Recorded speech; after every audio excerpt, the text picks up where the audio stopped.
Mwakwaba edeba Go Abroad Genius platform yiso. Platform we say a private platform bia Tips and Gist Limited a United Kingdom ede aba. Say ebitimi aboa ama wasua akwantuo ate akwantuo na se etumi ehu wankasa visa application documents a obehia nyina kwan ya obefa so wa wonsa ebeka visa bo a onya visa daniyam ehihye no oyam ohihye wakwa komato yam after say obesua de wa hase no wankasa obehun se wanya vim bia obetumi dai application se wo hwemu aye bane Ghana fo bebre okoye agent so obeje say $10,000 what the sika no ebeto bank account nim what the building na watumi age visa no very easy na wokodu kro no so a watumi edi sika no akobon ho bra se wosua ade ni nyina wie complete videos ni nyina next and NSM me no be schedule appointment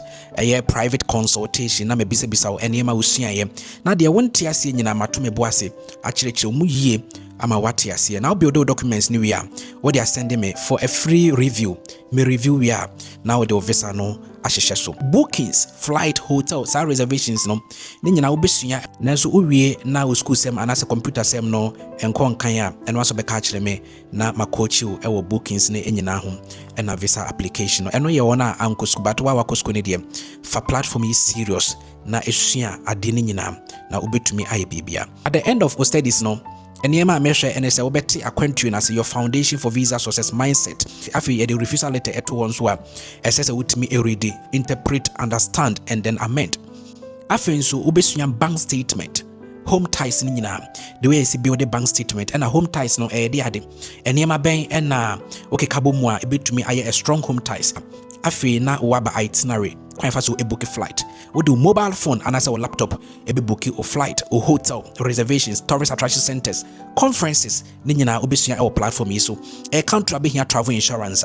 and also obesua afin so invitation letter and also obesua our platform yi so ebia na wo maami bi oswa bi o papa bi wo fa bi e invite wonim letter ne twere obesua e twere na wo de amano ahwe so atwere na wo de abrew the US their interview and I'll be practice ye our platform yi eso so choose countries are onko interviewer then I'll be practice cover letter no atwere isanse eno na ebedi wa asem e de ama eno na be check documents ni nyina mu akere visa officer no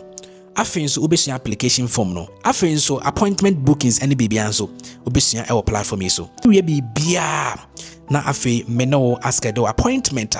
na sada ni dru ha ene na me no gina phone so na o question bia wo bia de usua ya kire wadwene ene bibia no me no akire mu ye akobio do documents no aba na my review na the visa application no ahihye so shene so say we visa application na o expect enema 2 ida say the visa ne be ma and as a yemfa ma obia entumi guarantee visa. It is solely the discretion of the visa officer. Let's say or no any pa or the visa ne be ma ebusuya answer na embassy bi ebe ba ne wono na eje say with the fake document and at applications so and as or suspect so with the fake document be at applications so ebi ento esanse obesuya the right way of building correct documents ebetumi age visa no ensa etumi ka visa na eya de won so betumi aye bi e de ama wabusuafo onuanom enkuma